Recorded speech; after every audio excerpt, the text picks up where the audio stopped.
So, చాలామంది students అడుగుతా ఉన్నారు. ఏంటంటే, సార్ ఇప్పుడు జేఎన్‌టీహెచ్ R18 వాళ్ళకు గ్రేస్ మార్క్స్ ఇచ్చేశారు. అంతకుముందు వాళ్ళకు సబ్జెక్ట్ ఎగ్జామ్స్‌లో గ్రేస్ మార్క్స్ ఇచ్చారు.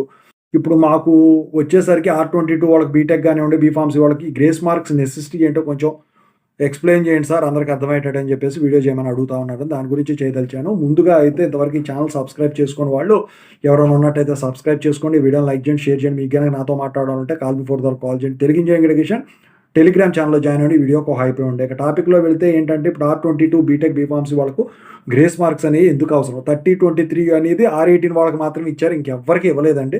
మీకు ఒకవేళ ఇచ్చినా మీకు అన్ని ఇస్తారని చెప్పేసి నేను భావించట్లేదు. ఇంతకుముందు 9, 7 ఎలా ఉండేయో బీఫార్మసీ వాళ్ళకి 10, 8 ఎలా ఉండేయో అదే ఇచ్చేదానికి ఛాన్స్ ఉంటుంది. లేకపోతే R22 రెగ్యులేషన్ రెండిటికి ఒకటే ఉంటుంది కాబట్టి ఖచ్చితంగా 9, 7 ఇచ్చేదానికి ఛాన్స్ ఉంటుంది. అయితే ఇప్పుడు దీని నెసెసిటీ ఏంటని చెప్పేసి చాలామంది అడుగుతున్నారు గదా!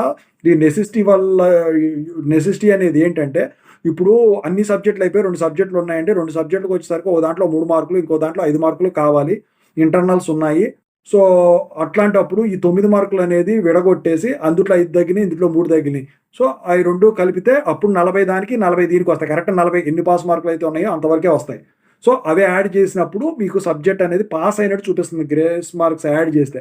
సబ్జెక్ట్ ఎగ్జామ్షన్ వల్ల డిసడ్వాంటేజ్ ఏంటంటే సబ్జెక్ట్ పూర్తిగా తీసేస్తారు కాబట్టి దాంట్లోంచి మెమోలో వచ్చేటప్పుడు పీసీసీఎంఎంలో, సీఎంఎంలో ఆ సబ్జెక్ట్‌లో ఏదైతే సబ్జెక్ట్ ఎగ్జామ్షన్ పెట్టుకున్నారో 2 సబ్జెక్టులు ఆ రెండిటికి 0 క్రెడిట్స్ పడతాయి. 0 క్రెడిట్స్ పడితే జాబుల దగ్గర మీకు ప్రాబ్లమ్ అవుతది.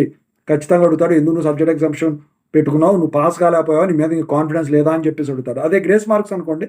గ్రేస్ మార్క్స్ పెట్టినా కూడా స్టార్ మార్క్ అనేది యాడ్ అవ్వదండి దాని మీద.